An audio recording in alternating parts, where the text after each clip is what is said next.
L'estime de soi et l'estime que tu t'accordes va jouer un rôle fondamental dans ta santé mentale, mais aussi dans ta capacité à atteindre des objectifs. Ces deux concepts étroitement liés jouent un rôle fondamental et contribuent à ta santé émotionnelle de manière complémentaire. L'estime de soi se réfère à la façon dont tu te perçois et à la façon dont tu évalues ta valeur personnelle. Elle influence tous les aspects de ta vie. La confiance en tes capacités, la qualité de tes relations et ta résilience face à l'adversité de la vie. Avoir une bonne confiance en soi ne veut pas dire que tu es une personne extraordinaire. Ça ne veut pas dire non plus avoir une opinion irréalistique de soi-même, mais plutôt une impression bienveillante et juste de qui tu es, de tes forces et de tes faiblesses. C'est reconnaître que ta valeur ne dépend pas des autres, de ton apparence ou des choses que tu as accomplies, mais que c'est quelque chose d'intrinsèque, quelque chose qui est en toi et que tu cultives. Avoir une bonne estime de soi va t'aider à fixer des objectifs de vie, à les atteindre et à être résilient face aux difficultés. C'est pour ça qu'on va travailler cela ensemble. L'acceptation de soi va au-delà de la simple valeur que tu vas évaluer en toi.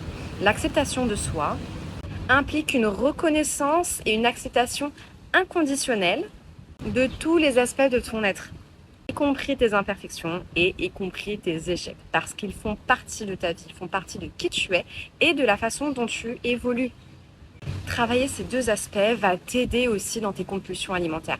Ça va t'aider à te montrer de la compassion, ça va t'aider à savoir tes points forts, tes points faibles et qu'est-ce que tu as besoin de travailler pour surmonter ces émotions et t'accepter. Travailler cette estime de soi va aussi t'aider à briser ce cercle de compulsion, de honte et de culpabilité. Ça va t'aider à reconnaître la valeur dans les choses, mais aussi la valeur en soi.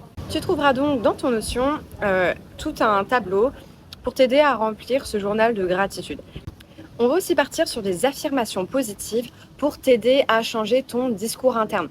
Bien souvent, on est nos propres ennemis. On se parle à soi d'une façon dont on ne parlerait pas à son meilleur ami, à sa meilleure amie.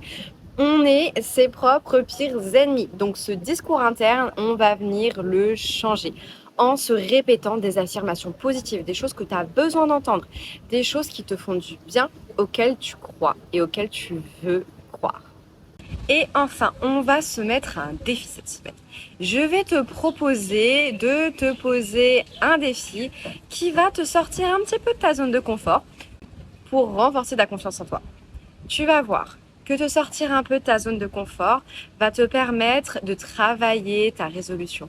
Ça va te permettre de voir que tu es capable de faire quelque chose. Tu vas être content, tu vas être fier de toi et ça va t'aider. Alors je te propose d'essayer une nouvelle activité, d'aller parler à un inconnu, peu importe. Fais quelque chose qui te fait plaisir et qui te sort un petit peu de ta zone de confort pour voir ce dont tu es capable. J'aimerais que tu me notes ensuite dans ton Notion ce qui a été difficile pour toi dans ce défi, mais aussi ce qui a été amusant peut-être, des choses que tu as remarquées. Est-ce que tu es fier de toi? Voilà, comment tu t'es senti face à ça? Alors je te propose dès maintenant de passer à l'action, commence à regarder tes petits exercices sur Notion, commence à dire des choses positives sur soi, à changer ton discours interne, à aussi changer la façon dont tu vois le monde en travaillant ton journal de gratitude et à te poser ce petit défi.